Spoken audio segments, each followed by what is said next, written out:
ძალიან ბედნიერი ვარ, რომ მეც ვარ ნაწილი ლიბჯის შესანიშნავი წამოწყების დაფუძნდეს კვალიფიციური სკოლა იმ ბავშვებისა და მოზარდებისთვის, რომლებიც არ ცხოვრობენ საქართველოში. სხვადასხვა მიზეზით მოუწიათ გადასახლებულიყვნენ სხვაგან.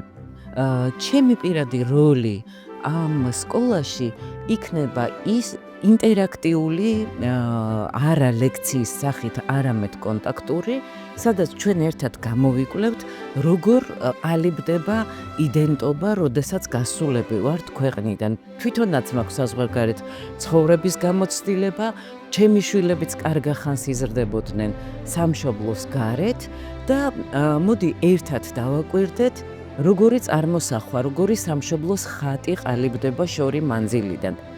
სხვათა შორის ეს ამისთვის ზოგჯერ სამშობლოდან გასვლაც კი არ არის საჭირო, სამშობლოს ბუნდოვანი დანაკარგი წკმარა.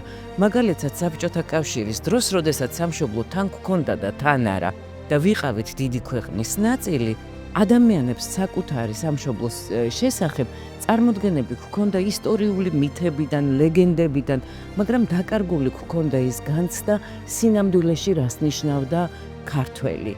რას ნიშნავდა ქართველი წინა საუკუნეში, იმის წინა საუკუნეში და სხვა. ასევე მითოსური წარმოდგენა გქონდა გარესამყაროს მიმართ, რადგან საბჭოთა კავშირის დროს გარეთ მოგზაურობა გასვლა შეუძლებელი იყო რკინის ფარდის მიღმა. თავისებური ლეგენდით დღესაც საზრდოობენ ფერეიდნელი ქართველები, ინგილო ქართველები და დღეს უკვე სამშობლოს ხატის შესახებ მითოლოგიზირებული წარმოდგენა იქმნება მსოფლიოს ყველა კუთხეში.